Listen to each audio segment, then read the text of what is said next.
let's get it going. Are you ready? Are you ready? Let's go! Revolution Radio at freedomslips.com. It is 10 p.m. Thursday evening, and we are here live on Studio A. Yeah, you've waited all week for the most cutting-edge topics and guests, and now it is time to deliver. That's right, it's the Stephen D. Kelley Show with your host, Stephen D. Kelley. Good evening. Welcome to the show. This is the Stephen D. Kelley Show. My name is Stephen D. Kelley. It is Sunday night. It is 7:01 here on the West Coast. 10:01, I suppose, on the East Coast, assuming the clock is right. Well, 7 o'clock, according to my computer. So, welcome to the show. This is Revolution Radio, www.freedomslips.com. And I will talk more about that in a moment. This is probably, I am going to tell you right now, going to be one of the most important shows, if not the most important show I have ever done, and perhaps the most important show in history from the standpoint of its ability to impact the entire world and the entire outcome of what we perceive as reality as of today. So, I am going to launch into a campaign, and I am going to start with a show tonight. And of course, I've had a couple appearances in other people's shows where I've started to talk about this. And if you follow me on Facebook, you'll know that what's going on. If you look at my advertising, obviously the advertising for the show tonight has been very explicit about the subject matter, and included a lot of material. Problem is, of course, is that if you've been paying attention, you will also know that Facebook has shut off my account, which is pretty incredible. So that should be a tiny, tiny, tiny indicator to you of just how incredibly important this information is, and how terrified the powers that be are about this particular mission and this operation that I am launching.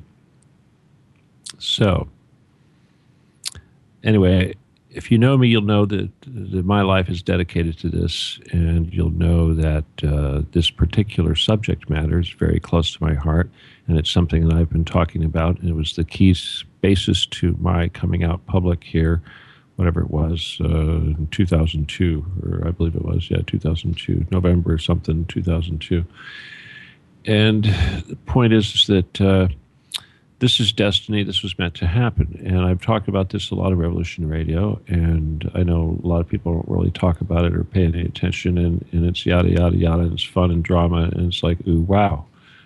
But now we have a situation that's very public, and obviously it's something that affects the Revolution Radio audience, and many people close to Revolution Radio are affected by this, and that is the situation with the people in Oregon and their attempts to draw attention to the crimes of the government and the BLM in their particular situation through the occupation of that building and the subsequent death of Mr. Finicum.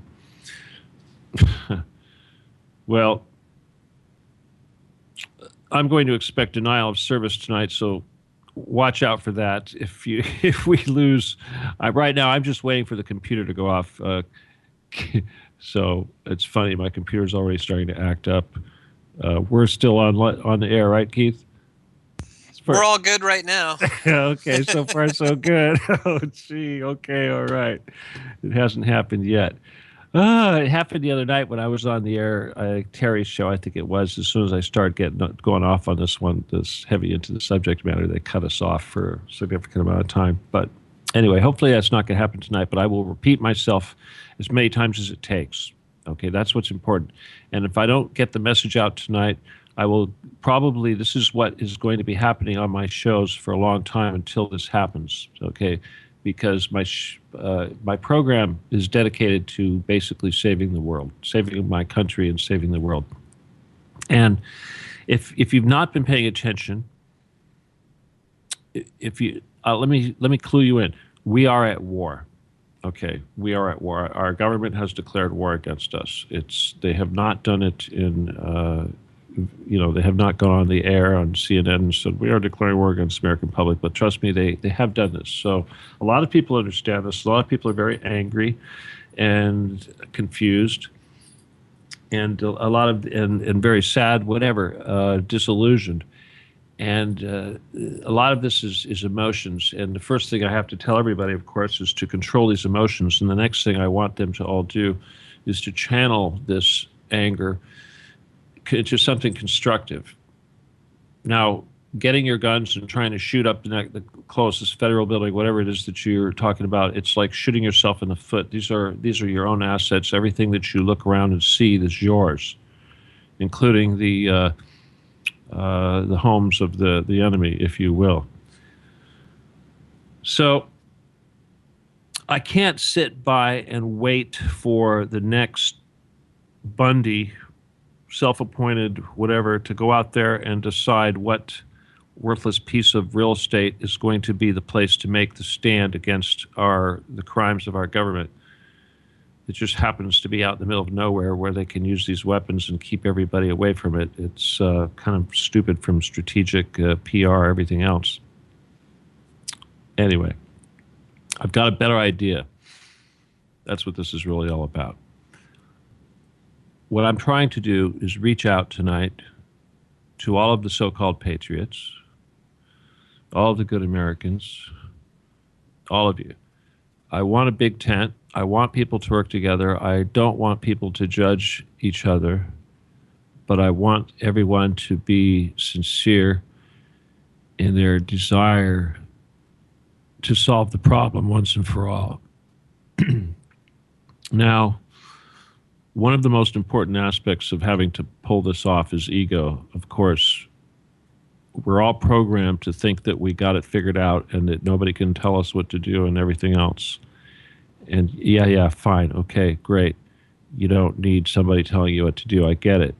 If you have a better idea, that's great. But I'm going to tell you this idea. It has to happen because it's destiny. I'm very confident that this is going to happen because I've seen it happening. And before I even saw it happening, I was told that it was going to happen by the people involved. If that isn't programming, I don't know what is. But let me get to this point. When you have to look at this as you can almost look at this as a fairy tale or even a movie. If you look at a movie of a revolutionary type situation, Robin Hood, or any kind of a movie like that, where the evil King Richard or whatever is being taken out, it's always a matter of storming the castle and entering the inner sanctum of the castle and fighting everybody in there and basically taking out the king in his throne. That's how you overthrow it. It doesn't have it. And I'm not talking about the White House when I'm talking about castles. And again, I'm not even talking about using violence. We're going to talk about this extensively here in the next 2 hours. But the point is, it's the same. The people that are overtaking that castle, they're not burning each other's homes and shooting up their town and destroying their local bakeries and butchers and meeting houses and what have you. They're focusing on that castle because you've got the entire country and you've got everybody living in shacks, and then you've got that one castle up on that hill. And this is a very, very powerful euphemism or not even a metaphor, because it's a parallel with what we have here in society today. And in this case, we still have this castle, just like we did before, only we don't see it. It's underground. And of course, like in the old days, there's not just one castle, they're scattered about. They're usually connected, but these castles now are all underground. And they're just like the castles of old. They have drawbridges, they have moats, they have defenders, all that sort of thing. Now, if you want to complain about the king and you want to do all this and you're going to run around the countryside and destroy everything and get shot up and get poisoned like cockroaches with chemtrails and who knows what, UN troops, everything else. Or if you're one of the fools that think that you can pull out your cell phone and use it to vote harder and bring in change, make America great again, or I don't know what any of all these slogans are, but there's quite a few of them. Change you can believe in. That's one of them, I think. This is the thing. All right, back to the subject. Now, again, bear in mind, if you know me, and I'm going to have to do a few things tonight. I'm going to have to go through a little bit of history about this stuff. I'm going to tell you as quick as I can the objective and why. Then I'm going to tell you, I'm going to describe to you the operation, how it has to go down, and I'm going to try to give everybody as much information as possible for forming the necessary networking and organization to pull this off. Now, it's very important to understand is that whether or not I'm involved, and that means if I don't make it for whatever reason, and that wouldn't surprise me at all. If they wanted to stop this thing, they would either make me go away or restrain me somehow so that I couldn't be participating. So people have to all basically work together, and they have to all do this together. So I'm going to try to lay this out in such a way that they can do that. Okay. Well, first of all, we're talking about the Getty. Okay. And of course, if you know me and you know anything about my background, you'll know that I did the whole NSA CIA thing. And eventually I got to the point of finding out that they had this big underground thing over there at the Getty, this big city under there. And this particular bunker underneath the Getty isn't just any bunker. There's at least 250 of these things scattered across the country, or at least scattered across the United States. But this particular bunker is the one that is set up for the Queen and the royal family. They will go there along with a whole lot of other elites. There's this one in particular is set up to be I want to say a Disneyland, but more of a Caligula-type inspired paradise for the ultra-elite.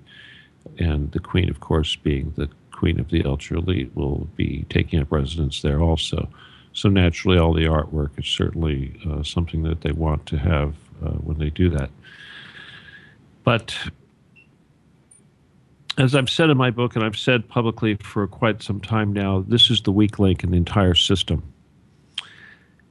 And I know this is because they basically sat down with me and said that they were concerned about what I was going to do, about how I was going to raise a militia army and take this place out and assault the Getty. And this is pretty fantastic considering that I was not a militia leader and I was not into anything like that. However, at the same time, I was in the business, so I was involved in the technology in such a way that they were actually afraid that I was going to do that. And of course, because of my association with these people, I did actually try to put together plans for such an operation. And of course, we're talking James Bond, we're talking the ultimate video game, and we're going to talk about all of that soon. However, I saw the whole love and light thing, and I got on that path, and I realized that there's other ways of dealing with this particular issue, such as the psychic aspects and the whole love and light approach, which also brings out the whole super soldier thing and the astral projection and all that fun stuff. That's also something that's going to be coming involved. But the bottom line is that here you have a castle, and everybody is going to, what they're going to do, everybody listening, first of all, if you're listening, I hope you're listening not just because you're going, oh, I want entertainment, but I hope you're listening because you want to be involved, okay? And I hope you're listening because you understand that this is it. I'm serious. This is it. And if you want to do anything to fix this country, this is it. This is how we're going to do it without firing any shots and without attacking anybody. Now, bear in mind, that's not to say that we may not have a place for that. but I'll get to that. But this is what we're going to do right now, and it does not involve weapons of any kind. All right? Okay, first of all, the reason why the Getty is a big secret is because this fortress on top of the mountain is a public building. It allows people to walk around to get up there. It's very controlled, of course. They're trying to control it for obvious reasons. It is a fortress. But it houses the entrance to the secret elevator that goes into the big giant network underground, which is essentially a metropolis, as well as essentially a way station for transports to points beyond. And not to mention that it also has a substantial amount of satanic sacrifice and horrific, horrible torture being carried out against humans for the benefit of these people who just happen to worship Satan. So if you like it or not, that's the thing. But see, this is the catch. This is the big thing. They have to hide that.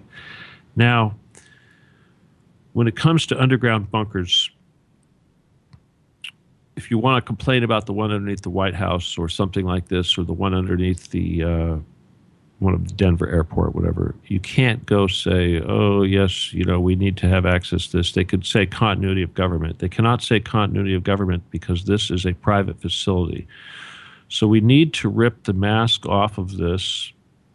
And when you look at all the problems with the cover, everyone has issues with various problems. There's criminal behavior going on in the United States beyond compare. The corruption is just beyond measure, if you will. And we can all sit here for eons complaining about the crimes of this individual, that government official, or this evil sheriff, or this FBI agent, yada, yada, yada, this Hillary, that Obama, whatever. They're all bad. They're all bad. But what do we do? What do we do? Everybody wants to do something. Okay, guys, this is what we do. This is the one thing of all the things that we could do. This is the one thing we got to get together on, because this is the one thing that strikes at their heart that will kill them, to slay their beast. Slay the beast completely. Shut down the entire everything.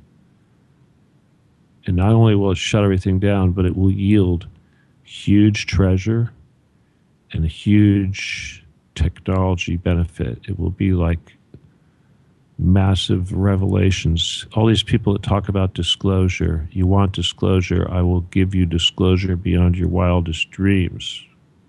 But this is how we're going to do it. Okay, so basically the bottom line is we're going to occupy the Getty Museum or the Getty Center on top of Santa Monica Mountain.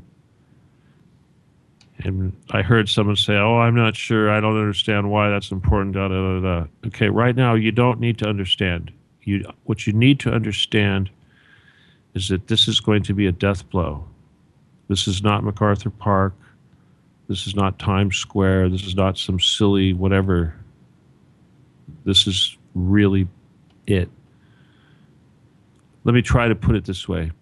If the Queen of England or the Rothschilds had a secret home base, the Bilderbergers, the Illuminati, they had a secret home base, and all you had to do was show up at the door of this one secret home base and point the spotlight of the media and the spotlight of everybody's gaze and the truth, and you shine that light right on it, you'll burn a hole right into it. There's nothing they can do about it. Now I'm going to talk about this, and this is so important that this one thing that I'm talking about doing, it may seem like just some madcap idea, but it's not. This is something that is so historic that they have been watching for this to happen for 100 years at least. They've been watching for this one event, and they've seen it, and there's nothing they can do about it. And it's going to happen because we're going to make it happen. And the only thing that can stop it right now is us not doing it. So I'll get into the more of the details and I'll describe everything. But again, this particular entrance to the underground is vulnerable because it's right there. It's right in the open. There's no protection. We can occupy this area and we can make the world say, look, here it is. And we can tell the world that underneath this location, they are keeping hundreds of children captive, kidnapped children captive for torture and human sacrifice. That's all we have to do. We are occupying the area because we want to see the hundreds of humans, especially children, released that are being kept for torture and human sacrifice. What are they going to do? They say, what? What children? What are you talking about? How could you say this? That's crazy.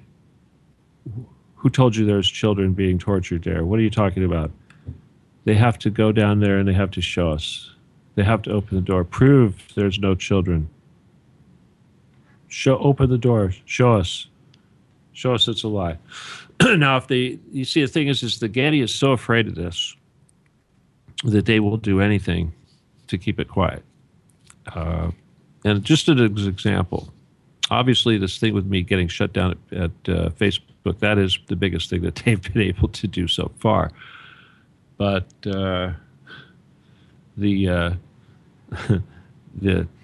it's really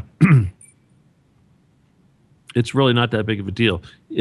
I'll tell you, if anyone else they know about the Getty, if you use a Getty image on the internet, they will get you. The attorneys will jump all over you and they'll charge you money and sue you for using this image without their authorization. Well, I've been using the image of the whole museum on the cover of my book, and they haven't said anything. And that's one of the things that you really are not allowed to do. And yet they have not done that. Whether or not I find out if that's one of the reasons why they took me off Facebook, I'll find out. But point being is that they are so afraid of this particular type of spotlight being shined on them that they have no option other than to remain absolutely silent.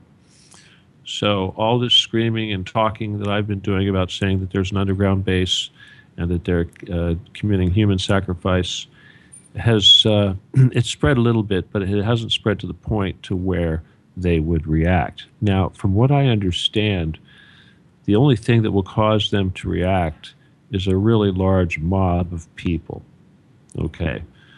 And this is really important because I talk about this in the Protocols. The Protocols of Learned Elders of Zion, of course, is a controversial book, and if you haven't read it, you're going to have to. But the point is in that particular book, they talk about the Metropolitans, and the Metropolitans, of course, are the undergrounds, and of course, I talk about this in the book. But they say that they have no fear of the Goyim or the mob rising up against them because their staunchest weapon is none other than the Metropolitans or the undergrounds. And should such time arise, whereas the mob is rising up against them, they will set off explosives at these locations, and they will destroy the capitals of the West, including their treasures and archives. So in this particular situation, treasures and archives would be all the artwork and the Western culture stored at the Getty. And of course, what this means is that they have a nuclear bomb stashed there at the Getty, and that if for any reason, say like 10,000 of us were to converge on that place, they have that ability to do that. And the idea is to keep us from getting down into their elevator, and because if we were able to take control of their elevator and get down into the underground, we could pollute their entire system, because their whole world down there is that. And everything is dependent on their ability to keep the access to these undergrounds secure. So everything that we can imagine, everything you can imagine, that's where it is. If you want to liberate this country, you have to gain access to the undergrounds. Now, that's where the militia is going to come in, but we'll talk about that in a little bit.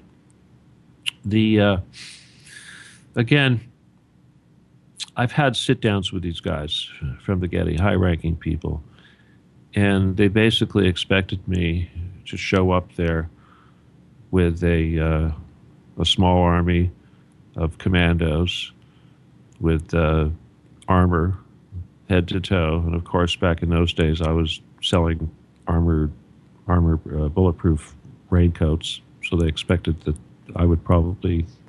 they would get assaulted with a bunch of guys with London fogs, bulletproof London fogs.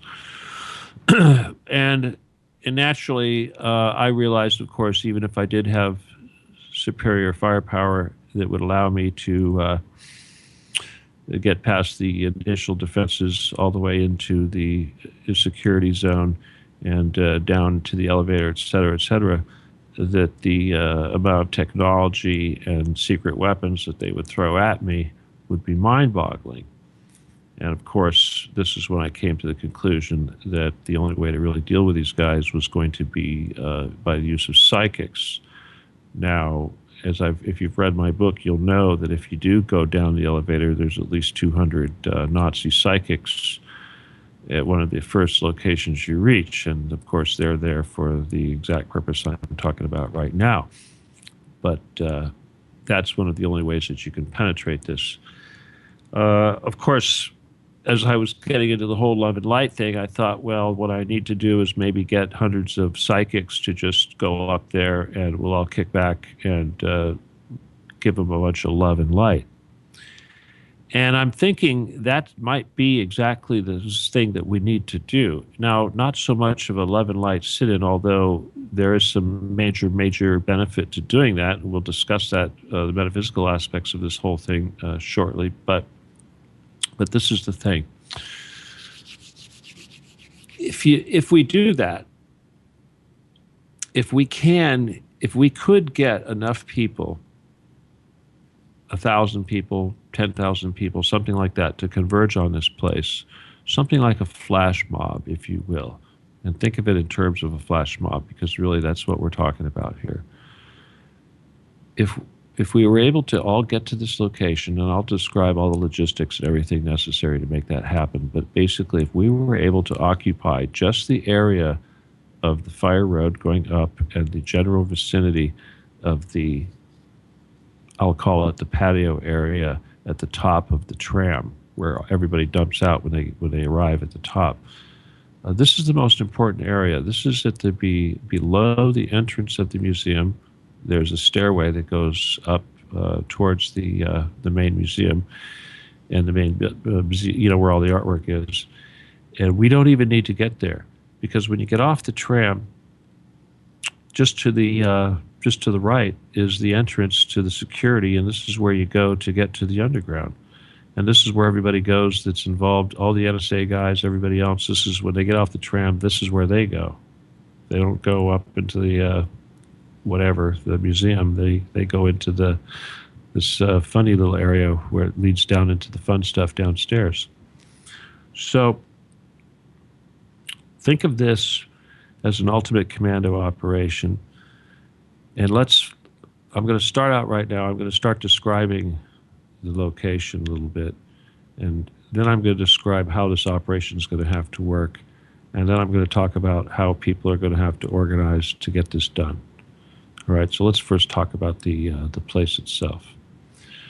Okay, the Getty, of course, is just located on the west side of the 405 freeway, which is also known as the San Diego Freeway, which is the freeway that one would use if they were going to go to the LA airport.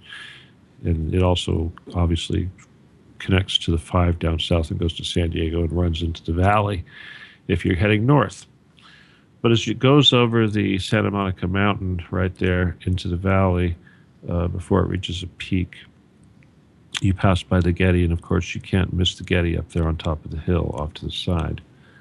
There's an off-ramp, of course, which is called the Getty Center Drive. Very small off-ramp. Once you get off, it drops you off on the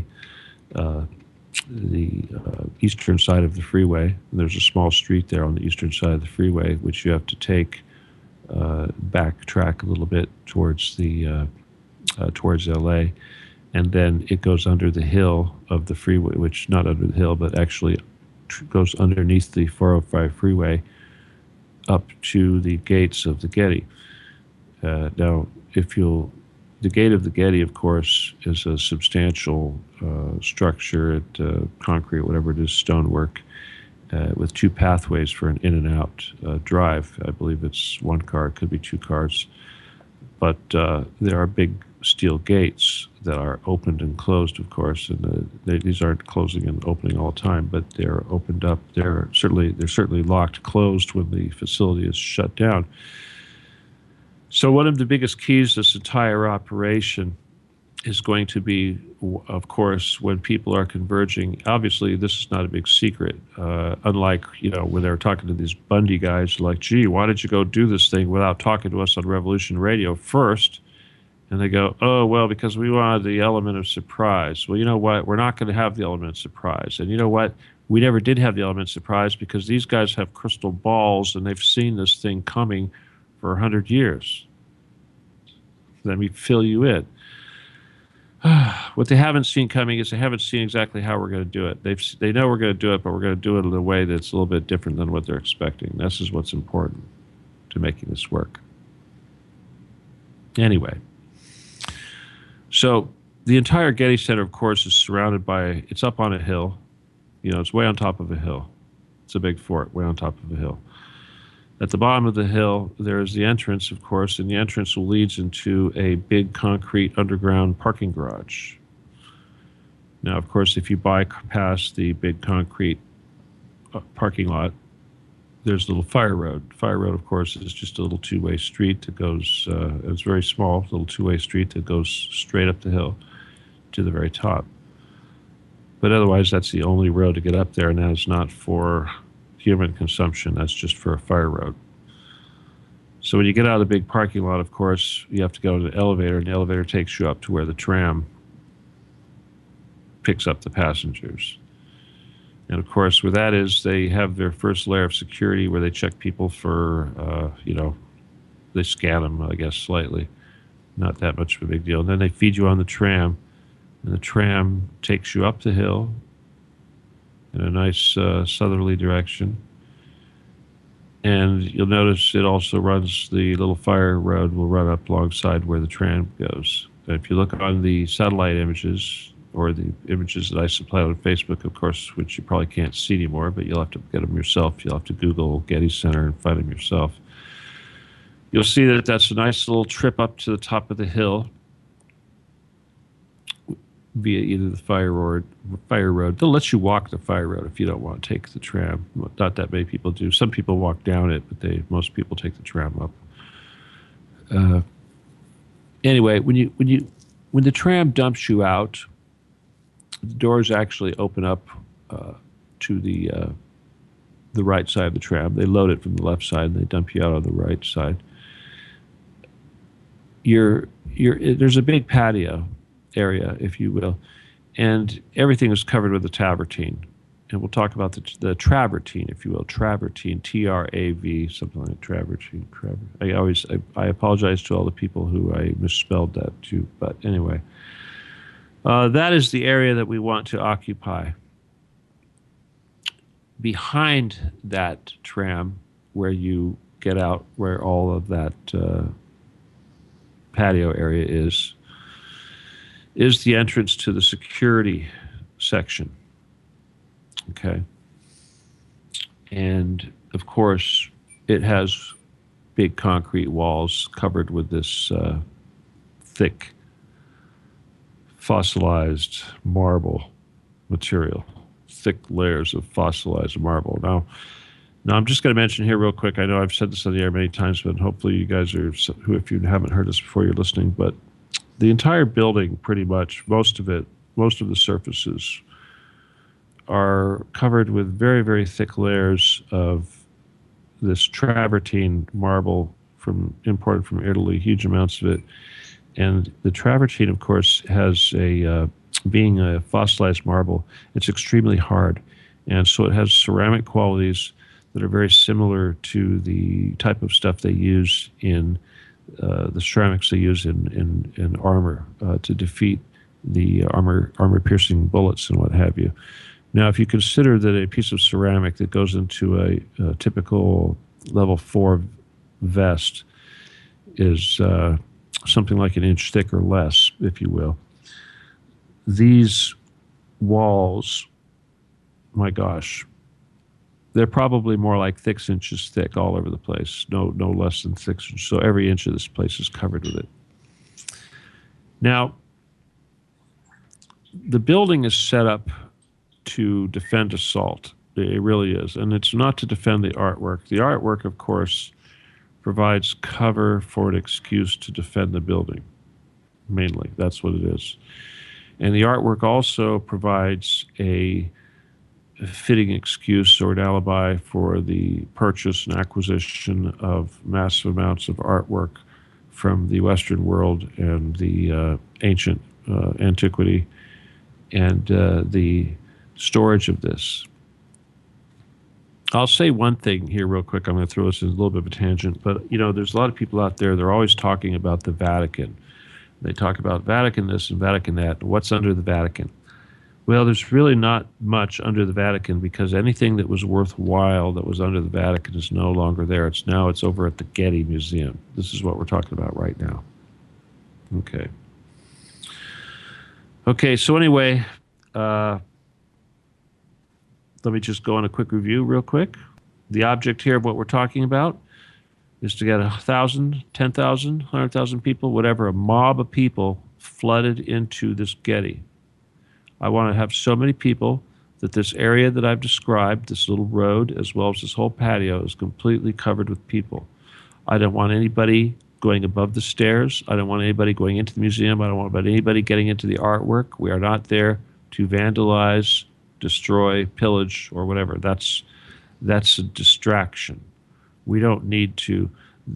In other words, you have this entire big castle sitting there, but before you even enter the castle, there's a little door off to the left, and that's the door to the real castle underneath the big castle. Because that big castle up there, it's actually the prison for all the artwork being held captive by the people that live underneath it.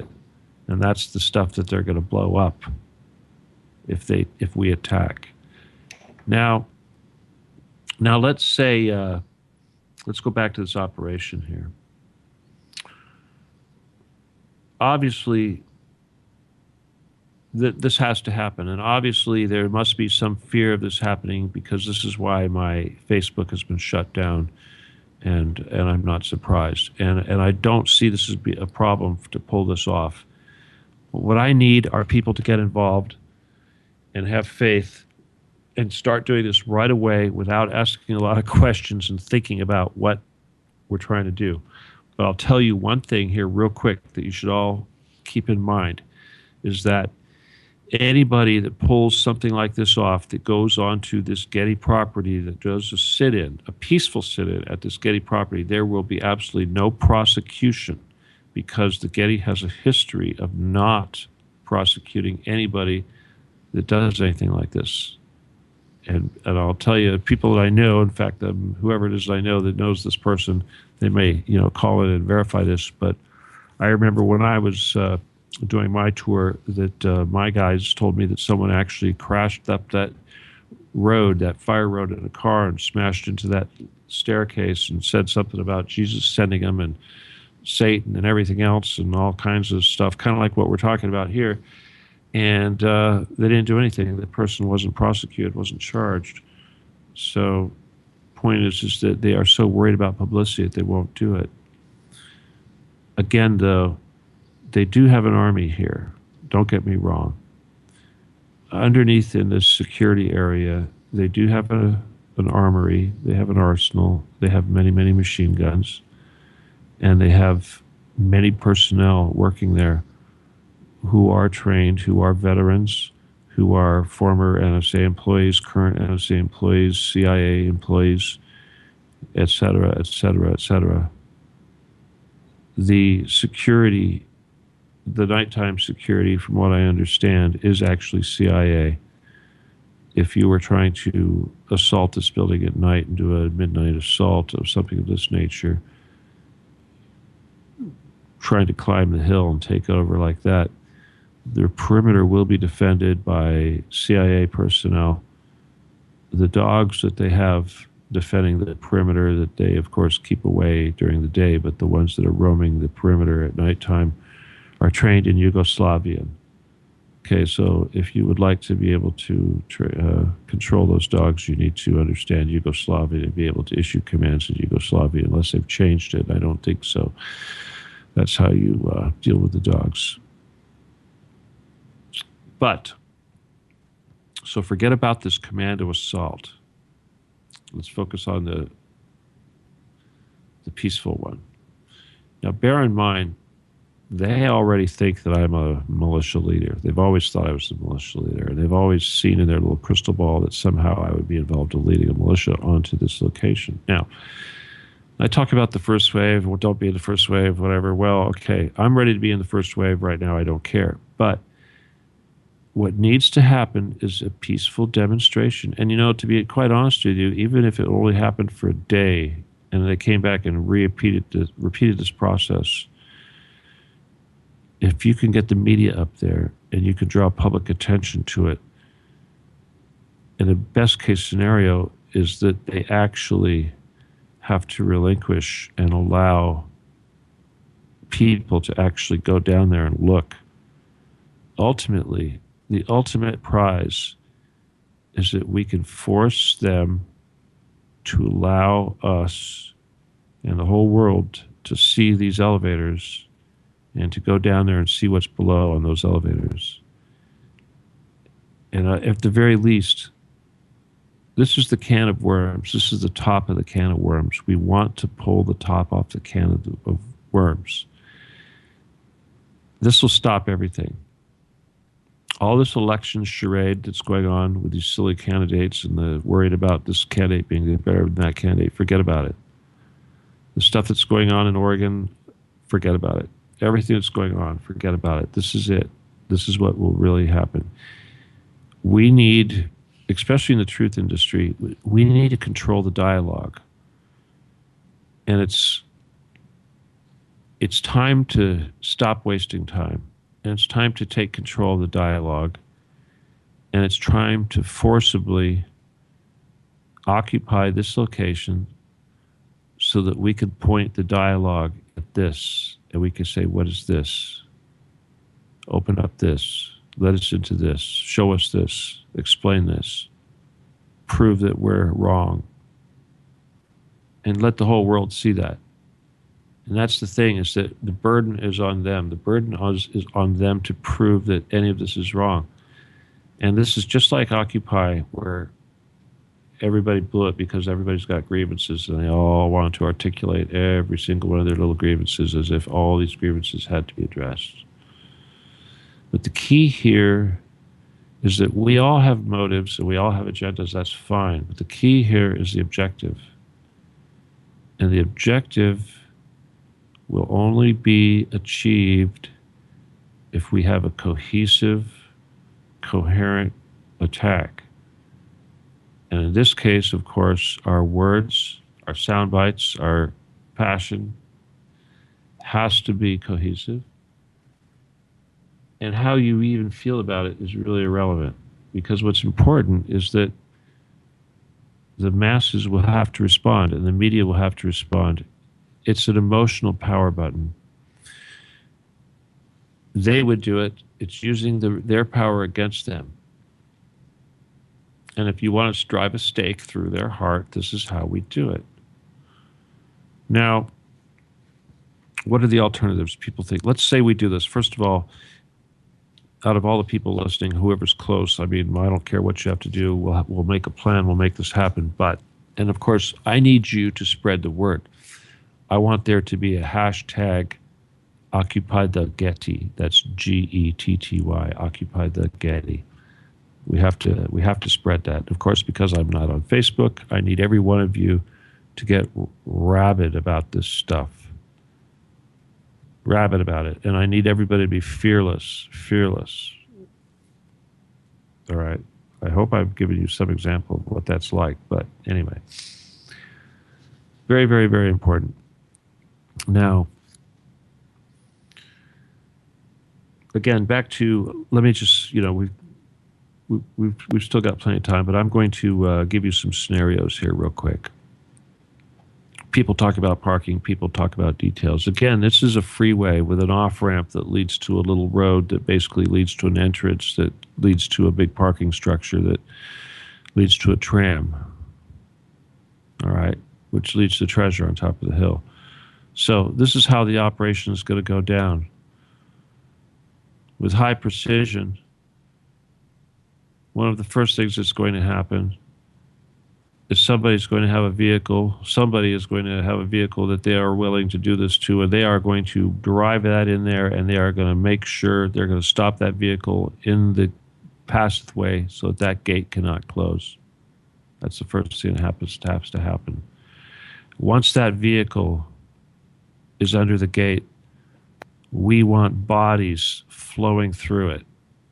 We don't want vehicles flowing through it because we don't need your vehicle in their parking lot. We don't need your vehicle on the freeway.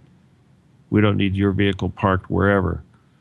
We'll discuss that. But what we want is your body. We want at least one vehicle, possibly two, we'll figure that out, keeping the gate open long enough that we can get 10,000, 1,000, whatever people through it without having to cut the gate down. It's a substantial gate, steel gate. We'd rather not have to do that. But like any drawbridge, like any assault on a castle, we know, if anybody's seen Prince of Persia or any of these silly castle, movies, you'll know that, hell, Lord of the Rings, it's all the same thing. You got to get that gate open. Well, in this case, the gate is open because they keep it open to let the people into the museum, and all we got to do is keep it open long enough to where we can occupy it. So what I suspect is we're going to need to have teams. So if you're listening right now, this is what you're going to do. You're going to form a team, people that you trust. You're going to have a little team leader. You're going to have a team driver. And you're going to have everyone else in your team, occupiers. Your leader, of course, is going to be the one responsible for instigating the entire thing and for leading everybody up the hill and keeping everybody motivated and for communicating with me, et cetera, or whoever else is assuming charge. Your driver, basically, is going to be the person that's going to ferry you and all of your little goodies, your people, up to that entrance of that thing, let you pile out the door and run up the hill and drive away and go stand by, wait for instructions. That's how it's going to work. So the driver will not even be involved in this operation, but they will have one of the most important jobs, and that is going to be to deliver the people, the occupiers, to the place. Now, whether or not everybody wants to take the freeway off-ramp and get off the freeway and go through that nonsense and drop people off and then get back on the freeway, I don't know. And I'm not going to suggest that anybody should bring a pair of bolt cutters and cut a hole in the fence on the freeway right there at the nearest area to the opening of the Getty Museum. But I think that it would only probably take one person to do that. And if one person was able to do that, you could probably have quite a few people able to pull over at the side of the freeway briefly, at least on the slow lane, dispense their passengers as quick as possible through the passenger side of the vehicle, and take off, kind of like a Chinese fire drill. But if this thing is organized, you can move a lot of individuals this way. This is going to have to be done this way because this is the only way we're going to have this ability to pull this off without them closing the gate. So remember, keeping the gate open for all of us to arrive is key. Once that vehicle blocks that gate, people need to be flowing. Because the only thing they can do at that point is block the gate. Some people, during the initial movement, somewhere along the line, are they're going to bring super soaker squirt guns. And in those super soaker squirt guns, they're going to mix some water-soluble paint. And when they walk up that little fire road, they're going to squirt the cameras. And trust me, there's a lot of cameras. And every camera has more than one camera. So we're going to squirt all those little cameras. Those are just the cameras facing the fire road. They don't need to see what we're doing because we're going to be occupying that area. Of course, once those cameras have been squirted, you can toss the super soakers. There's no need to hold on to it. Just make sure they're bright orange so nobody acts like they're a gun.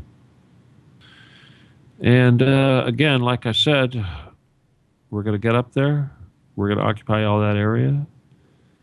I don't think we need to control the tram traffic. We could go ahead and control the tram traffic.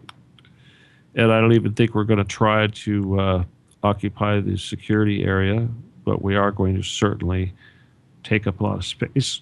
And we're going to make it so that any tourist or any news helicopter or any of the local national news is going to have to talk about it. And then unlike Occupy, we're going to have a cohesive message. Free the children. What children? The children that are downstairs, underground, at the bottom of that elevator over there. What elevator? That one down there. Where? Through that doorway. What are you talking about? Go through the doorway. Go check it out. Take us with you. Don't come back without the children. They say they don't have any children. They do. They're lying. We're not leaving until we free the children. This is humiliating. They can't do this. This is kind of like if you were able to occupy Buckingham Palace and say, dig up the bodies of little children. Only they do dig up bodies of little children at Buckingham Palace and nobody does anything. But let me tell you, if we did this, they would do something. Now, again, if this is successful, you think, what is this going to change? How is this going to change the U.S. government? How is this going to change anything? It will change everything because it will wake up the average person to the fact that 50% or more of the gross national product has gone into building bunkers for the elite for the last 50 years, that these people are Satanists, that they kidnap children and innocent people, and they torture them, and they sacrifice them to Satan and who knows what else. They'll find out that technology is being used 100 years in advance of the technology that we're using now. They'll find out that everything is covered in gold, that there's priceless treasure everywhere. So the pure greed in all these surface dwellers should be enough to make them want to go down there and loot this place. And this is why they built the fortress, and this is why they have the army, and this is why they're ready to nuke it if that ever happened. But we're going to call this bluff. If we go up there and peacefully occupy this area, and we shine the light on truth on it, there's the chances of them forcibly trying to remove everybody are pretty much nil. If nobody does anything violent, there's really nothing. If we get our media objectives covered, the people talk about it, and everybody knows that this is going on, and the next thing you know, we've got, I mean, my God, it has to happen. But you see, the thing is like I've said, these people at the Getty, they know it's coming. They're expecting it to happen. They know that it's destiny that all of this Bilderberger satanic activity on Earth is going to be challenged, and it's going to start with an assault on the Getty, this particular location. They know this. Out of all the other locations, they don't have this fear, but they do have the fear that this is the one that's going to get attacked, and they know that this is the one that is the easiest to do it, and we don't need to have guns. Now let's say, for instance, that, worst case scenario, let's say, we could look at all sorts of scenarios. Let's say they took a bunch of people from the surface and they said, okay, we'll show you the elevator, and they take you down the elevator and they never come back up. All right, then you guys with the militia, then you could come there and you could lay it on. All right, that's where you lay it on. You guys all want to go play cowboy? You want to start shooting it up? This is where you do it. Okay? Now let me tell you something about this particular location from that standpoint, from a shooting 'em up standpoint. Again, remember, everything's bulletproof. All this tavertine, you're not going to be able to penetrate. I don't care what you're shooting. You're not going to be able to pierce these walls. There's gun positions all over the darn thing. It really is built like a fortress. And again, my pictures were taken off Facebook, but a lot of the pictures I took show pillboxes, concrete pillboxes built into high ground areas of this building. And when I talk about the perimeter, not only does the perimeter have very steep hills with some relatively uniform low brush, it's also, if you are able to climb the top of the hill, there are walls, a good 2-story high walls, again covered in travertine, that you would have to scale also. So it's just ridiculous. And again, the compound where the CIA guys stay, the ones that protect the perimeter, is completely separate from the Getty. It's actually located just slightly behind it on a hill in a little, looks like a small home. Oh, there's our break. Okay, guys, we'll be right back. I hope you had fun. Don't go away. We'll be right back in a few minutes.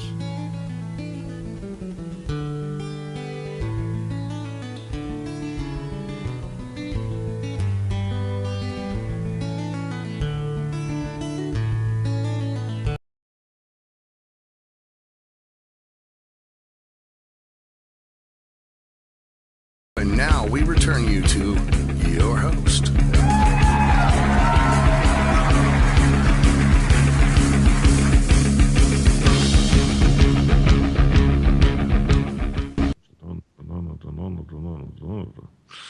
All right, everybody. I hope you're taking me serious here. Okay. I pretty much spit this out, and I'm going to keep doing it. And if you got any questions, you can call. But again, like I said, I want to take some massive cooperation. I want to get a bunch of people to do this. I want people to converge on this location. Again, think of this as a peaceful little sit-in, and that's it. But it's a peaceful little sit-in that could actually change the whole history of the world, not just fix every problem in the United States, but actually fix the entire world.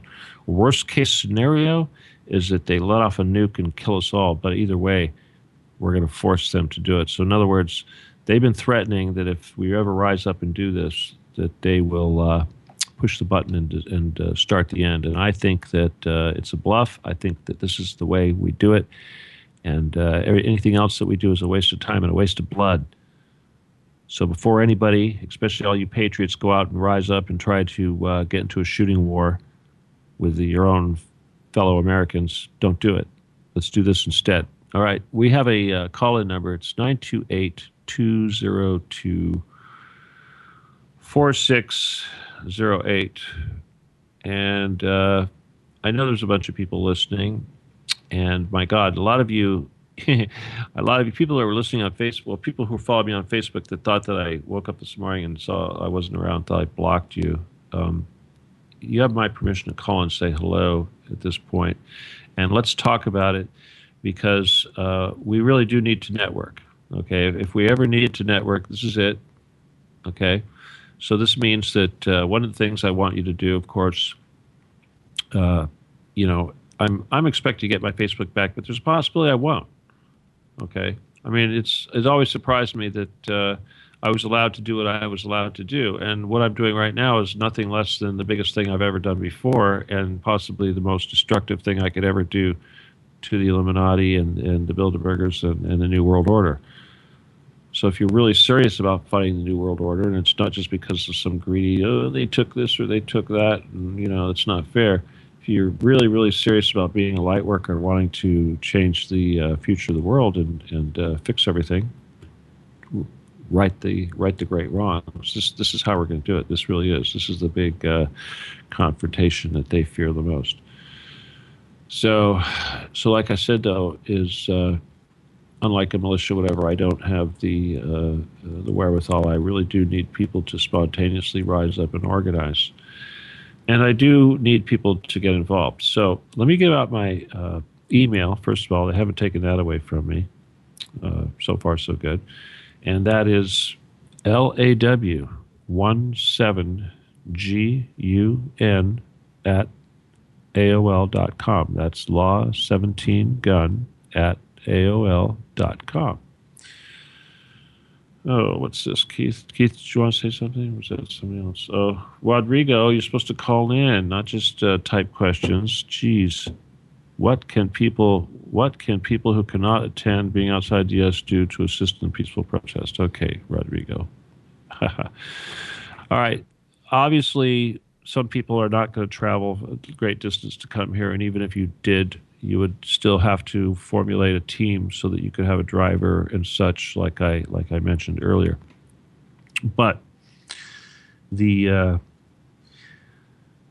message of everything has to be pushed. Now, my Getty video is out there. If you've noticed, I put some stuff together that I've been circulating here. Obviously, the Facebook images, if you haven't downloaded those, we're probably screwed until I figure out a different way to get those out there. Unless somebody builds me a web page, some wonderful, nice webmaster sets me up with a web page, and I can publish this stuff. Wink, wink. But aside from that, you got to push what's out there.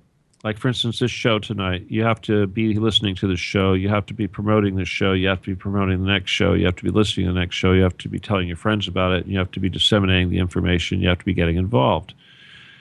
And or sponsor somebody else to be involved. But ultimately, we do have to get bodies, and we have to get them out here to L.A. And it's not that big of a deal to come out here for a little vacation. I mean, even if we only do this for a day, but obviously we would like to plan it to go for over a day at the very least. We'd like to make it so that they can't shut the gates on us. But at the same time, this is a huge deal. Like I said, from a risk standpoint, have no fear. Okay, please have no fear. Yes, we are dealing with a den of vipers. The most evil vipers you could possibly imagine. We will be occupying right on top of these things. But we want to have really positive energy because that's like poison to these guys. And the more people that we can have, the better it can be.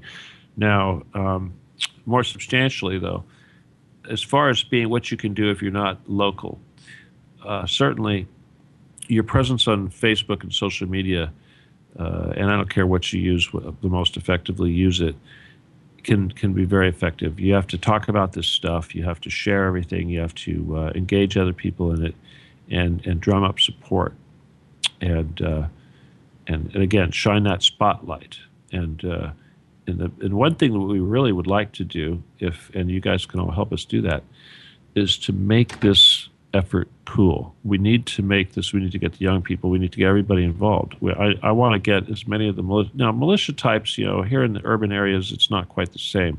Obviously, we have gangsters, and I don't have a problem with getting gangsters. If you guys want to come too, but please leave your guns home. You can't bring the guns because that's not going to work. And of course, agent provocateurs. We have to be on the lookout for that. So this is no different than any other movement type situation.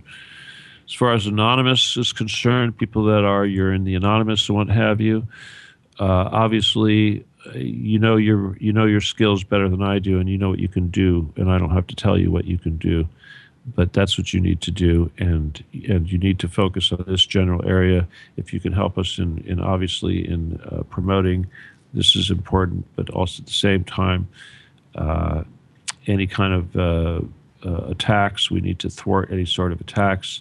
And as far as actual offensive operations, you know what to look at. You know who we're talking about, so you can go to town on these people. In fact, anything that we can do to focus the spotlight of what it is. And again, when you're dealing with an enemy like this, all of the little details and what have you are really insignificant. What you need to do is you need to be dramatic. And in a situation like this, the most dramatic, emotional message that we can have is that they're killing children under this location. They're using this location as a place to where they gather the children, and they are transported directly from this location downstairs to where they are killed, and ungodly, unspeakable things are done with their bodies. And this is the only true message, the only message that really matters. And all of the other factors is like, oh, and by the way, while you're down there, you're going to notice that their technology is 100 years ahead of ours, and that everything is gold, and that they've stolen enough treasure to make you feel like you live in mud, which is essentially what you do compared to these people. But it doesn't matter, because you see, we have to appeal to the emotions of the people. to the masses, and we have to get them to use their sense of righteousness to essentially do it for the children. They need to do it for the children. How many times do they use that against us? Well, I'm not saying we're going to use it against them. But you see, the thing is, it's true. They really do this. They really do this. And in Los Angeles, oh my God, the number of people that go missing in Los Angeles, it's ungodly. It really is. So this is very important. All right, again, I'd like to invite whoever wants to call in, and if they have any questions whatsoever, or they want to tell me I'm crazy. I've had a few people call in that I've actually had to yell on because they were trying to be devil's advocate or whatever, and I'll try not to do that tonight as much as possible. If you want to, well, I don't have to keep you there, but I'll be polite as much as possible. Anyway, again, the call-in number is 928-202-4608. And, of course, if you want to Skype, you can't connect to me directly. You have to connect to either Keith here at Keith AZ or the network's server, which is Freedom Screen. All right. Okay, I really want this to happen soon. And I understand that this is a pretty... well, it may seem like a big deal, but again, the United States, well, not the United States, but let me just say Los Angeles itself, just metropolitan area Los Angeles, has 10 million, probably over 10 million just in that general area. And that's not really including the outlying areas either. So, and then of course within the state, there's quite a bit more. So within driving distance, there's well over 10 million people. Now, if a portion of those people were to consider themselves awake and angry and wanted to get involved in this, and this became the popular thing to do, this could be done. Even if it got to the point to where people actually had to walk up this hill, up that freeway, and converge on this area. Now, let me put some other scenarios out there. The way this fortress is set up, it actually has gun positions overlooking the entire plain of which is Los Angeles. All of those 10 million people I mentioned, practically. When you go up to the top of this hill and you stand out in the far points where they actually have the big gun positions, you could see that they could target everything. And you can clearly see Catalina, which they're connected to, of course, underground. And you can imagine that with a decent weapon, say a 16-inch gun, or even missiles for that matter, or a combination, they could pretty much cover anything within a substantial radius. And that's really the way it's been built, and that's what it's for. And the idea is that should the masses ever decide to rise up and converge on that point, they would be able to destroy everything below them, just like a fortress is supposed to. It really is a fort. You got to look at it. If you haven't looked at it, you got to look at it. If you just look at it on Google the Getty Center, you'll see what I'm talking about. It's a big fortress. The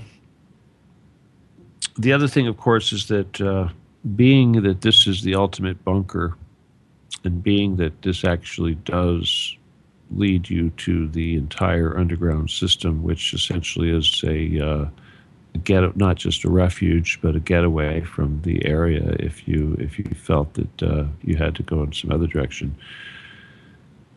One of the big reasons for them keeping this location secret, as well as keeping its ability to defend itself so well high, is because should there ever be a mega disaster, a tsunami, a nuclear disaster, something of this nature, some sort of horrific public happening, if it became, this facility was actually intended to provide a refuge for all the rich and famous. Well, when I say rich and famous, I mean the extremely rich and not necessarily famous, but the people who are connected to the point to where they do have access, those people will be bugging out over there, and we'll be left to fend to ourselves. And if we did try to converge in an area because of some guy like me saying, "Hey, everybody, this way to the bunker," they would have a shootout. That's when their little army would come into effect, and all the guns would come out and what have you, and all that travertine marble would be useful. And again, I could describe more about how they intend to fight everybody off that tries to assault this place, but we want to try to avoid that. And if we can catch them with their pants down and get a bunch of unarmed bodies in there when the castle front doors open. Well, it won't be the front doors per se, but the drawbridge. When the drawbridge is down, if we could get enough people in there, we'll be okay. So what do you think, Keith? Should we do it? Well, we've got an army. There's so many of us and so few of them. And anywhere we want to bring our focus, we can make a change. I think we have to own our spiritual power and realize that we can make a difference. We can do this. We can really have it. Yeah, we can have it. If we do this one thing, I know that we can have it. And I know we can succeed because I've seen the terror in these guys' faces when they confronted me about if I was going to actually do this. And this was years and years ago. And here we are now with this crap going down, and I'm like, okay, screw it. It's time. Only let's do it without guns. And I think this will work.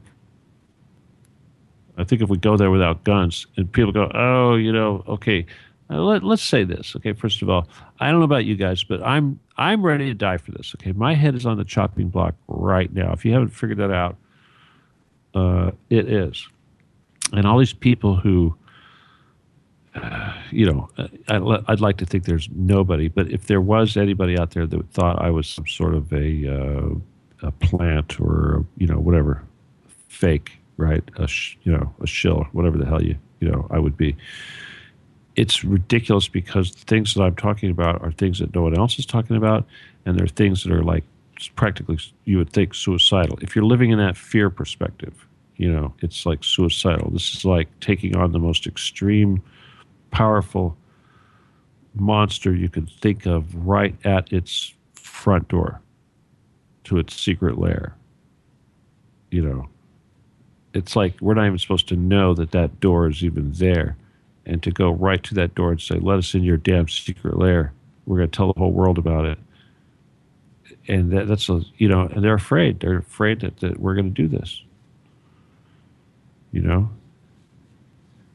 What if even all the people that are working there go, oh, really? They're killing children down there? Oh, my God.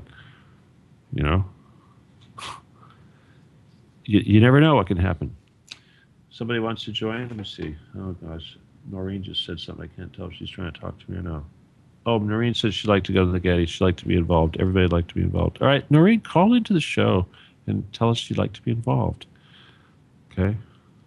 Seriously, though, what I need to do, and you guys, the very fact that they kicked me off of Facebook should tell you how urgent this is. These guys are scared to death that I'm going to organize this and actually make this happen. They want this to go away. So you guys have got to make it happen. Even if I'm dead tomorrow, you've got to be able to take the information I've put out right now and make this happen without me. I should have been able. I don't even need to be here now. You guys have got the information. I've pointed you. I've told you where to go. I've told you how to keep the door open. I've told you how to get the bodies up there. I've told you where to stand. I've told you what to say. All you got to do now is do it and get together and do it, and don't bring guns and don't disrupt the art, and that's it. And if you come back and do it again, if you fail the first time, come back and do it again. Okay, hang on. Looks like what's going on here? We got okay. Noreen's here. Hi, Noreen. Hey, I can't stay on too long, but I just want to say, you know me. I live around the area like you. So you can do it. Yeah, I mean, as long as I can do it that day or not, I will do it. It'd be cool if we got people to go, hey, it'd be very interesting. Because the last time I was there, I went with family, like from out of town, and that was before I knew any of this stuff connected to the Getty. But, you have also educated us and informed us about that particular place and its relevance with all this information. So yeah, now I would see it in a completely different light. It would be really interesting. So we have to like think who wants to go, and we'll just do it. Well, it's going to be a lot of strangers. It's got to be. Of course. And of course, we don't want troublemakers naturally, and this is why I'm saying if everybody put together these little groups, because somebody has to get the people there. The people got to get there because you can't leave your car parked on the side of the freeway, and you're not going to put them in the Getty parking lot either. So you're saying maybe it's good for us to like park our car kind of far. We're gonna have to like carpool, park, and hike instead of leaving it in that standard lot that they have, where you have to take the tram and all that. I see what you're saying. Another thing we can do is if there's so many ways you could do this, but the bottom line is that we have to have people who are willing to drive other people to basically get them right there to the door, essentially. Everyone bails out and they drive off, and if they want, they could go pick up more people and repeat the process. I see. That would be the ideal, because that way we'd have no cars left to be, towed away or anything anywhere. And then, of course, what we'd have to be organized up to when it was time for everybody to go home, that we could ferry people back to some designated area or something of this nature, or, they could have their own designated ride set up to see. This is the thing. If we have a designated driver for all of these little cells, then that they gotta contact your designated driver. It's like, okay, we're, pick us up, we're ready to go. I see. Yeah, that would just be like a strategy, you put together. Yeah, that's one strategy. Yeah. Yeah, one strategy. We got to keep the gate open. That's one strategy. Long enough for the people to get in there. Because once we do this, they'll shut the gate on us for sure. Okay. And once they shut the gate, then it's not the same, because obviously you can't, there's a good chance that they may not do that, but that's the only thing they can do to control the situation, is shut the gate. Oh, okay. Rodrigo's going to join us. Because we don't want to be cutting through fences and barbed wire and all that stuff, because I'll tell you, when you look at the perimeter of that place, there are signs all over the place saying "Do not enter," guard dogs, etc., etc. Hey, Rodrigo, what's going on? Hey, Stephen, how you doing? All right. So anyway, you're in Australia, and obviously, I know you're going to help out with whatever you can do. But what do you have to say? Mm-hmm. Well, I've got a couple of questions. First off is, let's say this happens. I would like when to it happens, to be able. Yes, when it happens. Yeah. What would be? How would new infrastructure be put into place? Because these are knocking out the people that are in control of the whole world. How would infrastructure be put in place? Is there any sort of idea of how we Rodrigo, get back on our feet? You guys, let me tell you what's going to happen. It's going to be just like in the fairy tales. I'm going to go grab the sword and pull it out of the stone and put the little crown on, and you guys are going to go, ah. Does that answer? I think we'll be able to sort it out. Yeah, we'll be able to sort it out. Exactly. Yeah. It's kind of like if we have the American Revolution. What happened after the American Revolution? What did they do? I'm not very familiar with Well, I can tell you in a nutshell. They took the general and they said, "Hey, man, we want you to be king." And he said, "No, I'm not going to be a king." He says, "Okay, then we want you to be president." He says, "Okay, I'll be president for a little while." It's kind of going to be like that. Right. So it seems like we got pretty strong confidence that something will be able to replace. We're not worried about it. See, the thing is this is what's going to happen. Basically, let's say. I'm going to give you a best case scenario right now. Let's say this goes down.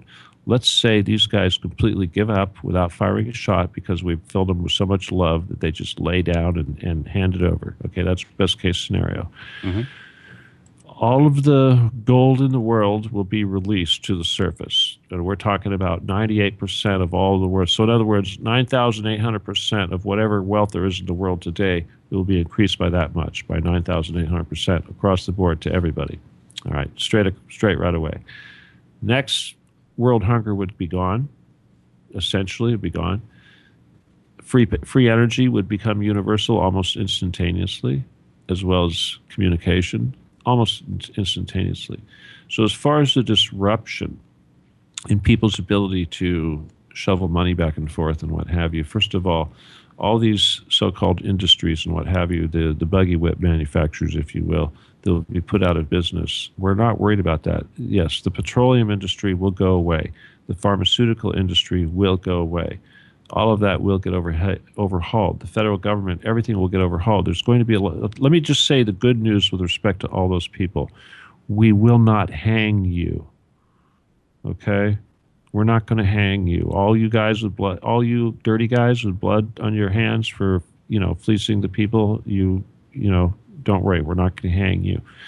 If your name is Rothschild, you're probably not going to do as well as everyone else. But let me just say this, all the rest of you, this all depends on everybody cooperating and not being violent. Violence will not come to you if you are not violent, and you have to be able to give up, and you will receive amnesty.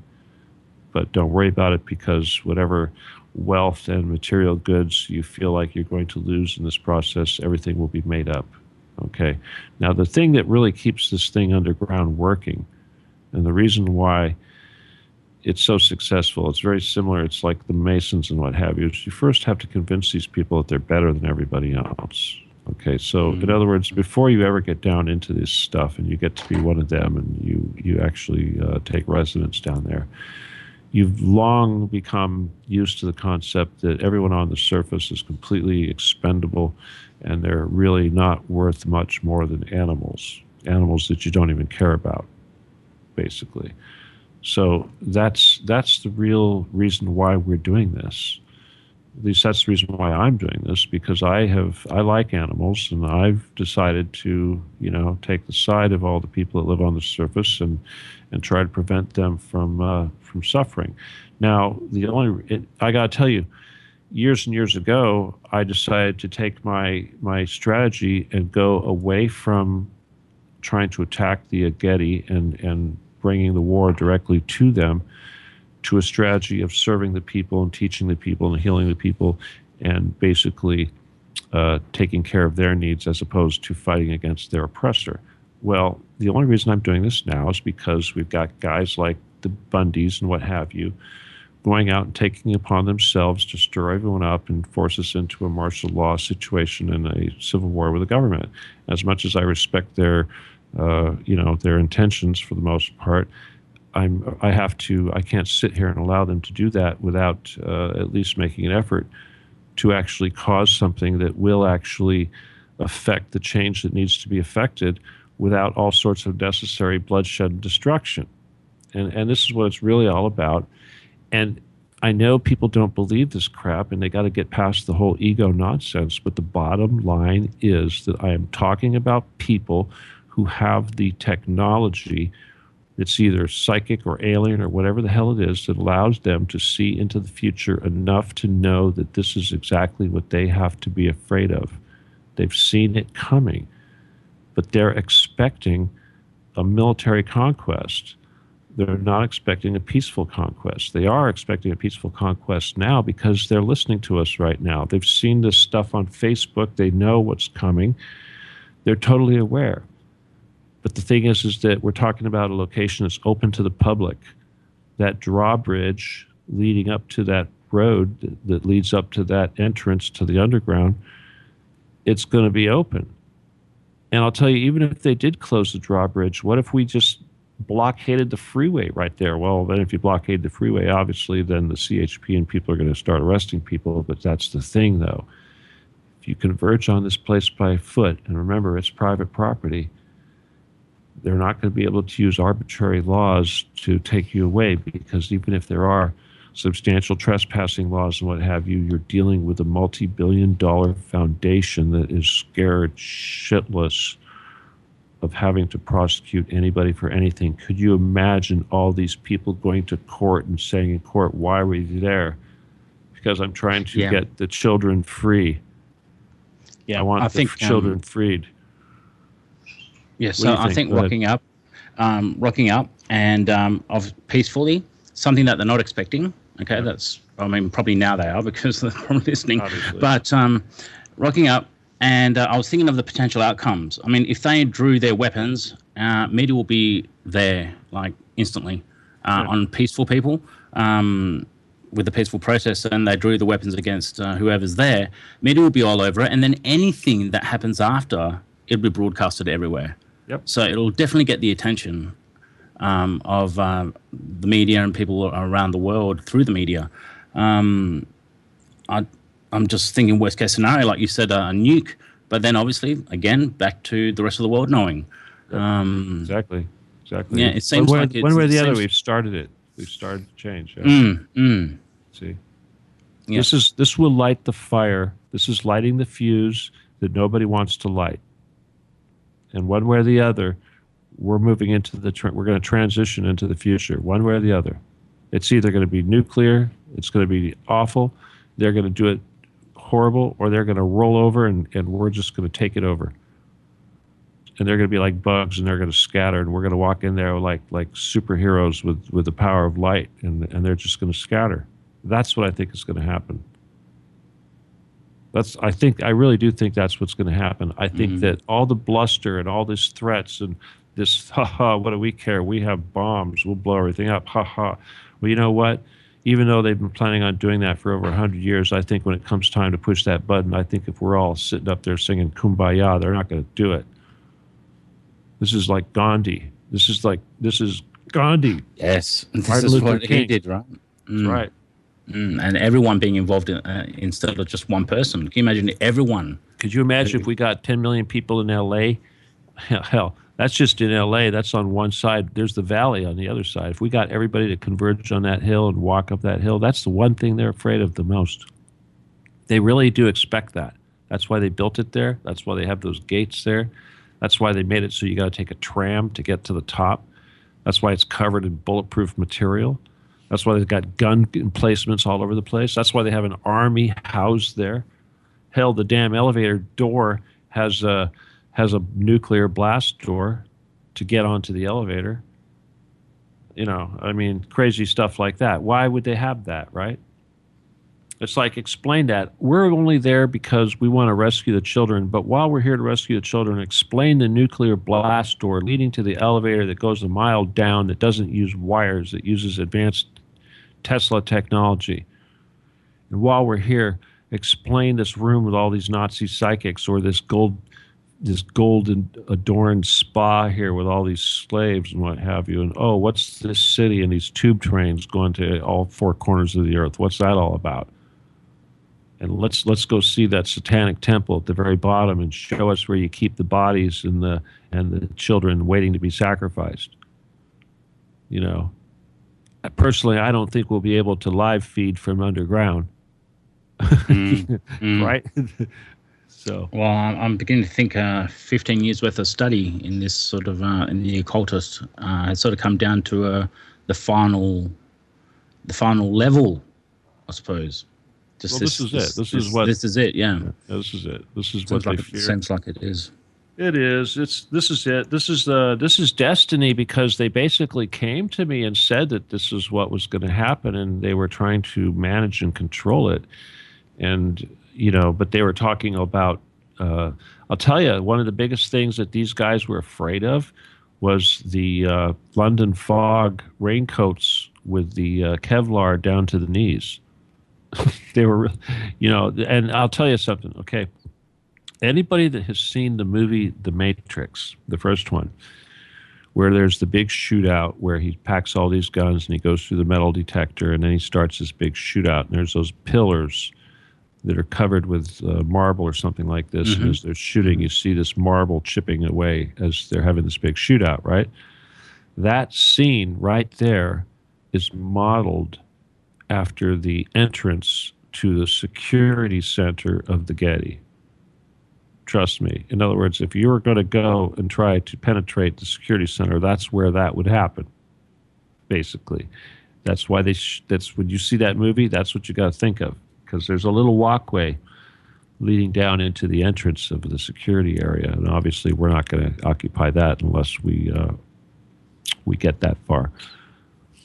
But if you were trying to penetrate that area, say dynamically, if you will, you'd have a very tough time, because it's a very, very narrow corridor. It's it's got not bottlenecked, isn't it? Yeah, it's a total bottleneck. Yeah, yeah. And it's got those travertine walls right there. So yeah, it would be a very, very dangerous place to have to try to get through, and they'd hold you off right there, and that's just the entrance. And then, of course, it like a castle. I mean, obviously, the chances of you getting to the elevator, all they got to do is slam that big, giant, massive nuclear door, and nothing's getting down the elevator. And of course, if you were able to penetrate that, ultimately, they'd blow the whole damn thing up. What do they care? They're a mile or two underground. You could nuke the entire top of the mountain and take all of Los Angeles with it, and they'll be, happy and safe content. And living under there. Exactly. And, they can get out anytime they want because they've got the ability to dig a new tunnel. They can dig 7 miles in one day. So they can certainly dig a tunnel to the top if they ever wanted to.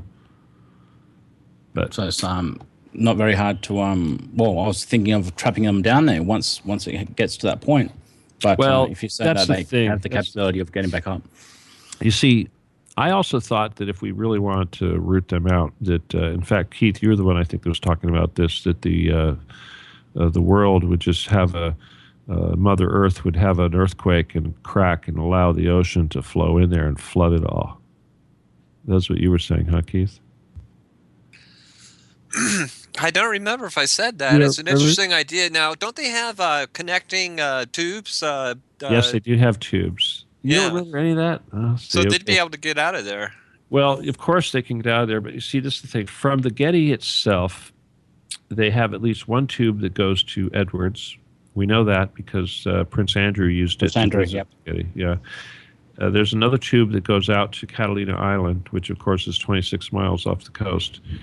And from Catalina, they have apparently they have a submarine base as well as a UFO type base, and that's a very important transit point. Also, we're seeing so much evidence right now of these massive underwater structures off the coast of Malibu, up there off of Point Mugu. I know you guys you've probably seen that. It's really easy to see if you look at Google Earth. So there's quite a few facilities that we know of in just the Southern California area that are probably connected via these tubes. And the way these things work is they tend to radiate like spokes from a central location. Usually the central location is a large cavernous area, kind of an atrium type thing that they set up, which I suspect probably makes up for the lack of outdoors. If you're going to be in a cave, you want to have one that's got a ceiling that's huge, apparently, and very well lit. It takes away claustrophobia, I suppose. What do you think? Yeah? I heard that one of the biggest problems with the underground living was the lack of sunlight. And when I talk about lack of sunlight, it's not really the photons per se, because you can simulate photons with certain lights, of course, the various different colors and spectrums and heat values. But what you don't get is a certain amount of the information. Okay, and we've talked about this a lot with from a metaphysical standpoint.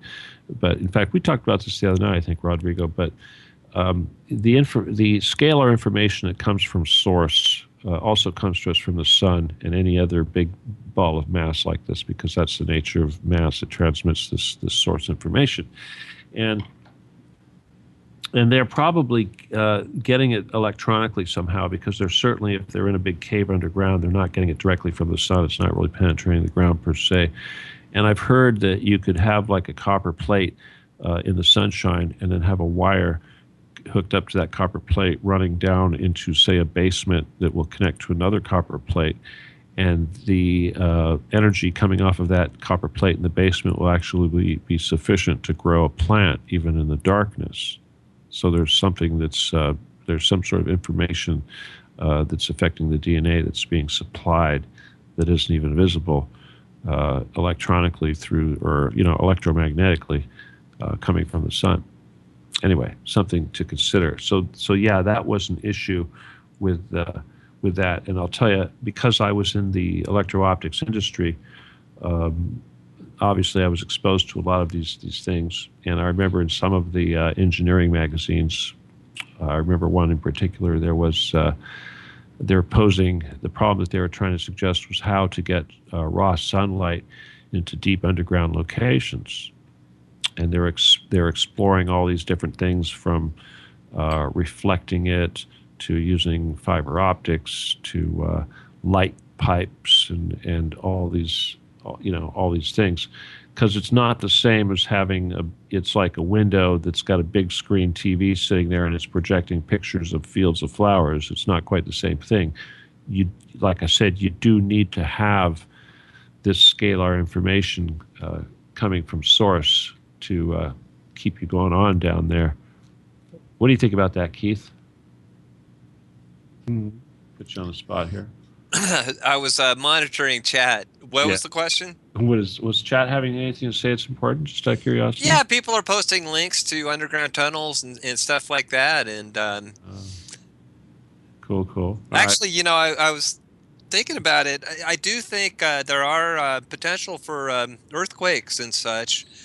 It wouldn't surprise me if even a possible invasion from underneath them of reptilians, but that's kind of that too. That's a whole nother issue unto itself. But you see, the thing is like this is like, and this is culturally speaking right now, because again we're talking big tent, right? We're trying to get as many people involved as possible, and everybody, don't worry. You don't need to know all the details. It's like, because it really is overwhelming if you get into it. Just be happy to know that if we do this, we will defeat the bad guys. This is like the big secret, it's like in the movies that James Bond always does that one thing that takes out the bad guys, but this is it. All right. So this is what we need to know. Yeah, it is. This is the one thing that we can do. The one thing that we can do in history that they've been waiting for 100 years. And here it is. We're going to get to do it. Only because I decided now's the time. But what I find interesting is that the consciousness and the awareness of it's coming out, I suppose, in recent times, in the last few months. I've only recently just been starting to listen to you, Stephen. But if it exponentially grows with the spreading of information, surely it's got to happen. Mm-hmm. We can make this happen. It has to happen. Mm-hmm. It's just, and like with shutting down the Facebook, that's a major blow to the effort. Okay, because like Rodrigo, when we were talking last night, I don't know if anybody's paying attention to my Facebook, but I was posting the crap out of this stuff. And I was doing stuff that was blatantly no. For instance, all of the photos of the Getty that I've been posting, you're not supposed to do that. I mean, if you go to there on vacation, you go, oh, here's my vacation photos, you can get away with that stuff. But if you're doing it for the purposes that I'm doing it, they have everything in their wherewithal to make that not happen. But if Facebook is shutting me down because of that, and there's always a possibility that that's not what it was, and it doesn't really matter what it was because they want to do this. They could have done it. They're not going to say anything about it, and they're not going to publicize it. They're certainly not going to take me to court. So we just need to get more people involved. And you're right, it's got to be exponential. And right now, you've got to step up. This is the time. I mean, it's on right now. My Facebook page is down. If that doesn't tell you that it is on right now, there's nothing more I can tell you, because it's like they have practically taken away my ability to tell you what to do. So if you're not listening to this show, you're kind of dependent on the people who are listening to this show. So this is why the show's called Marching Orders, because I'm giving you your marching orders right now. I'm telling you what to do. I'm telling you to get together, to form cells of people you can trust as quick as possible. And make sure that when you do this and you have that plan, that one person's going to drop you off, and someone's going to have to decide to block that gate, and everybody's going to have to be like a flash mob. They're going to have to move, and they're going to have to be quick. Get as many people as they can in the door. That's really what it's all about. We got. If this is so simple, and it's like how many protests have there been in history, and that's training for this one. Okay. Just to point out for people who can't do anything physically, like for myself, being in Australia, if you're on Facebook and you want to defend Stephen and actually mention to Facebook on your disgust at his page being taken down or his actual personal account being blocked, if you go to the top right, there's a little downward arrow, click on report a problem, and then click on something isn't working, because I tried general feedback and that just took me to a bunch of FAQs, but something isn't working, and then basically just, mention your distaste for what's occurring. That's what I did earlier on today. That's not all you can do, but yeah, you can't really contact Facebook any other way. Well, if enough people do it, right? Yeah. Exactly. Well, but it is a war. Again, it is a war. I'm at war. I have no plans for R&R vacation. This is a war. I certainly plan on being involved in doing this, and I don't think about what's going to happen to me afterwards, or hell, let me just say this. I'll tell you what, guys. I've had computer attacks recently, which have been taken care of, but just recently, I've had this getting shut down. This is probably the most significant thing, getting shut down on Facebook. But even today, I could tell things were a little screwy. It's almost like there's an electronic attack going on. I feel like there's a little bit of, they've stepped up an assault, electronic assault, if they do that sort of thing. I could detect that. Also, the dogs have been freaking out. Henry in particular, the male dog, has been freaking out like there were things here that you can't see. So... Oh, that's the other thing, of course, is that here's the other thing you can all do. This is all very important, as Keith, you'll agree, is that you need to send me energy right now. I actually, because of this, when things are bad and when I'm under a little extra attack, the positive vibes, the positive energy is very, very helpful, because when you ask for protection from me, I get protection. It's like an army. I've always enjoyed a lot of protection every time I ask, but this is one of those times when I just want to get as many reinforcements as possible. So all of you that are out there, again, even your energy and your intentions and your positive thoughts can do so much, not only just to protect myself and all the other people that get involved in this project, but it can also have a very, very definitive effect on the entities, and the bad guys that are actually there at the Getty. Because obviously, when we go there, we want to win hearts and minds. We want the people with the guns to lay down their guns. We want the people controlling the doors to open the doors. We want them to realize that we're right, and that they want to repent or whatever it is, but they're going to realize that they're going to choose our side. And this is a very powerful thing, and I think that we can do this. But again, we have to make it happen. So I did give out my email earlier. I'm going to give it out one more time, and this is only for the purposes if I can do anything to help people organize. And again, we want to do this in such a way that has as much security as possible, but you got to be brave here. You got to have a lot of faith. And my email, again, is law17gun@aol.com. That's LAW17GUN@aol.com. Okay, so I hope you're writing that down. I got to take advantage of this opportunity here also to remind people, because there's not a lot of time left in the show, that Revolution Radio, of course, is 100% listener-supported. We do also depend on your donations. So do what you can to help us out with your PayPal, your credit card, or your checks. And obviously, without having the Facebook, certainly this particular forum has become that much more important. And if anything, I would like to think that because of the events with Facebook and whatnot, people understanding that this is for real, that they will be listening now, wondering what the hell to do and looking for marching orders.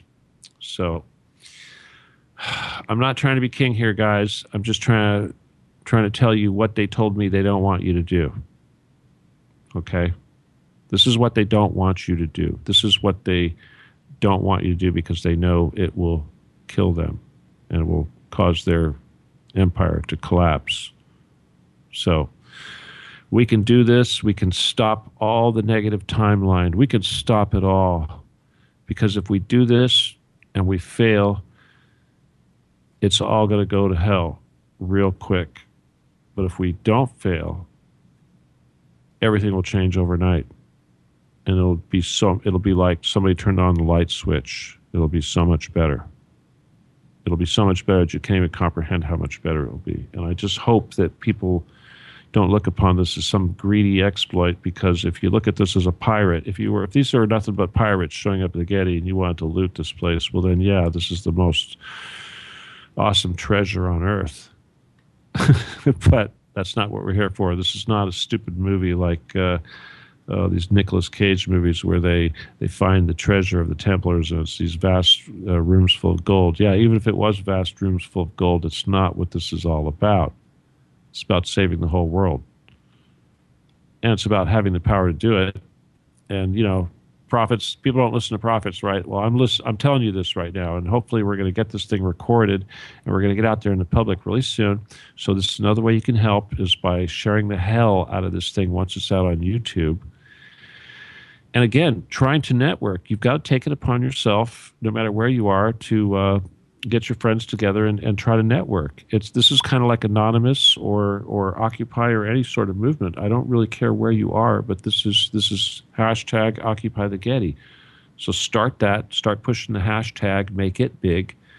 Make this thing so big that the Getty is freaking out. Even before we do this, the media is going to say, what the hell is this hashtag Occupy the Getty business?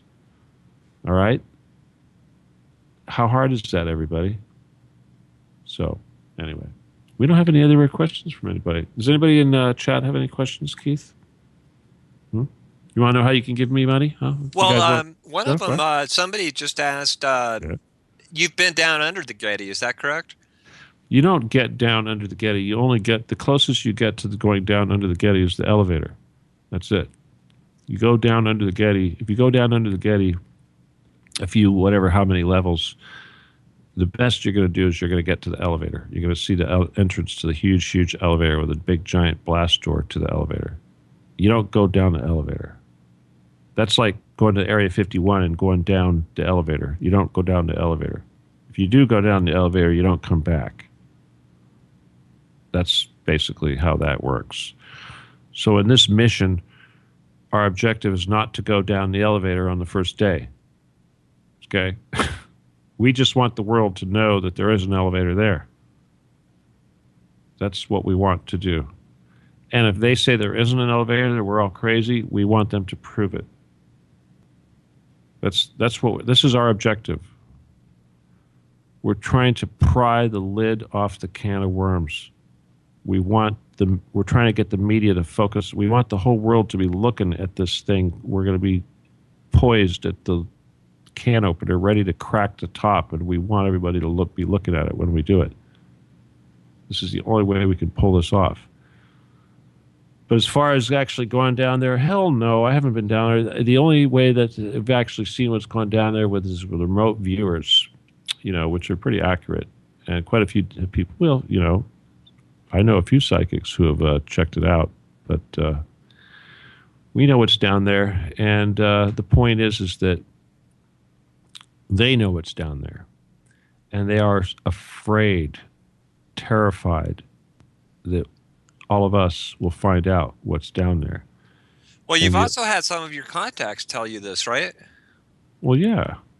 I mean, well, sure. I mean, I've dealt with these people firsthand. I've sat across the table to them and, more than once. But I mean, it's like, yeah, I've actually dealt with one of them, for sure, who was none other than the trust fund manager for the Getty. And not only did this guy, actually see what's down there under the Getty, he also went to the island of Malta, went through a Templar initiation, and got to see the head of St. John in a jar. I mean, come on, people. It's like next thing they're going to want to know if I've seen a damn UFO or ridden in one and piloted one. No, you don't need to. It doesn't matter. The point is that this thing is right there in the middle of the public. It's right there. And it's weak. It's weak as hell. And we occupy it. That's all we got to do. Yes. Stephen, Simply Red 777 asked, do we need to bring signs or just bring themselves? And if we do bring signs, what should they say? Well, we could certainly bring signs. I would say if we're going to bring signs, it'd say free the children, something like that. See, and this is the thing. Even if the message is tongue-in-cheek, people, even if it's tongue-in-cheek, it has to be uniform. It can't be free the Hammonds or stop the BLM or go to hell Obama or Benghazi. You know, I mean, sure, there's a lot of things we'd like to say. We all have agendas. We all have things that we need to fix. But right now, what we're doing is this is a PR campaign. We are controlling the dialogue. Because remember, there's a lot of people in this country who are controlled. They're under the spell of the TV. We're going to take control of that, and we're going to take control of their minds. And how are we going to do that? We're going to use their emotions. Save the children. What children? What children? The kidnapped children. What kidnapped children? The ones that are under this facility. They're under here right now. Where? They're down there. Why are they there? Because this is where they take them. How do you know? Because we all know. Everybody knows. How come you don't know? Go there. Look for yourself. That's all we have to do. And we have to stick together. And, you know, it doesn't matter what our agendas are and what the reality is. That's what we have to say. That is our message. That is our soundbite. It's not end the Fed, even though that's what we want to do, or hang the Queen or whatever. No, save the children. See? That's it. Save the children. What children? I'll tell you, there's a lot more than just children down there, but how many 100,000 people go missing just in the streets of LA every year? Think about that. Where do you think they are? Seriously, where do you think they are? You know? Come on. That's where they are. Even if they're not there, it doesn't matter. We're going to access their secret bunker, and they can't do that. They cannot allow the light of day to see the secret palace that was built for the Queen underneath American territory. They can't do that. Because the thing is when you go underground, it's not the United States anymore. It's something else. It's the New World Order. There is a New World Order, and it's underneath us. There are no borders underneath us. You go down a mile, there's no borders. It's not California anymore. It's not the United States. When you take a tunnel and you come up in Nevada, you think they care about state lines? They don't. Hell, you take a tunnel and you go under the ocean and come up in London, they don't give a damn about what country it is. Hell, and I was telling Rodrigo the other night, all these countries, anybody that has the treaty, the security treaty with the NSA is under the control of the NSA. And all of those countries that have bases like Australia has got, what's the big base in Australia, Rodrigo? Pine Gap. Pine Gap, right. That's just one of them, I believe, one of their big, huge underground locations. And that's hooked up. Of course it's hooked up. These things span continents, these trips. Oh, that's the end of the show. All right, everybody, if you want to help me out personally, it's StephenKelley714@gmail.com. Send me a donation. That's StevenKelley 714@gmail.com. Thank you very much. God bless. Spread the word. Help me out. And again, contact me right away and try to get involved. This is for real. Thanks for having me on, Steve. Thank you. Adios. Good night. God bless.